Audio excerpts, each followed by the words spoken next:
Imagine a patient who understands every detail of their own trauma, yet their destructive habits remain entirely untouched. Highly intelligent individuals frequently use their intellect to build sophisticated frameworks, distancing themselves from raw, uncomfortable feelings through sheer cognitive complexity. We routinely mistake this articulation for clinical progress.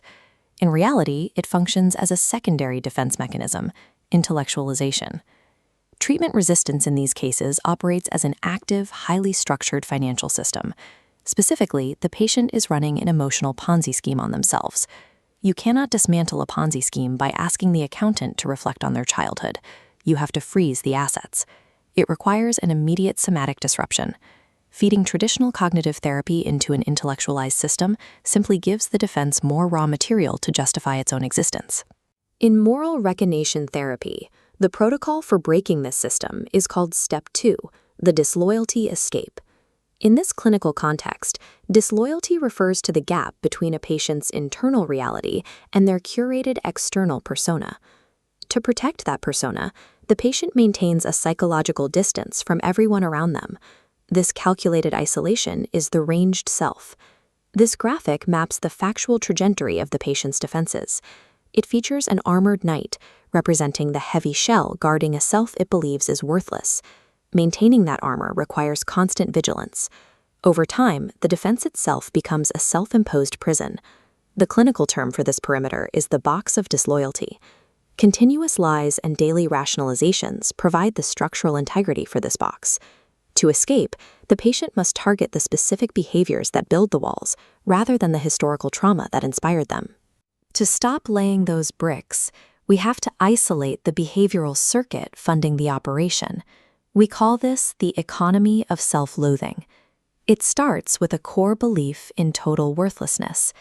This flowchart outlines how that belief functions as a psychological license. If a person firmly believes they are already condemned, they feel prepaid for further destruction.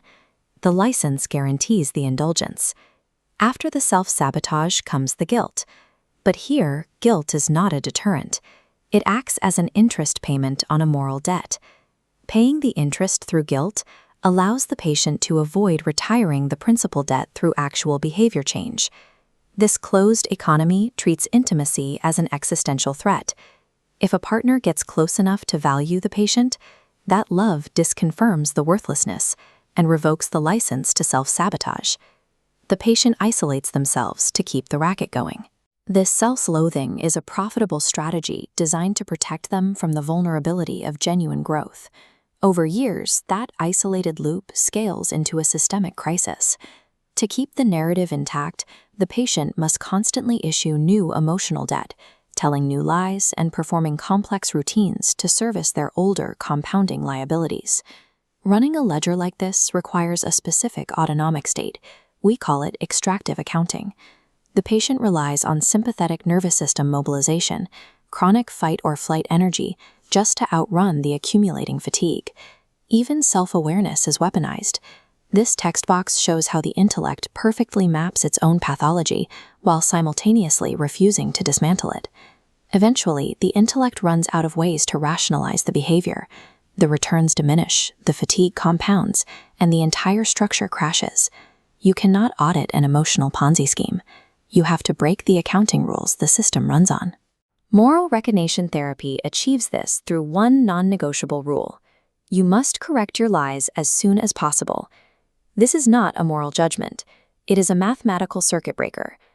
The ranged mind requires time to convert a raw lie into a justified systemic truth.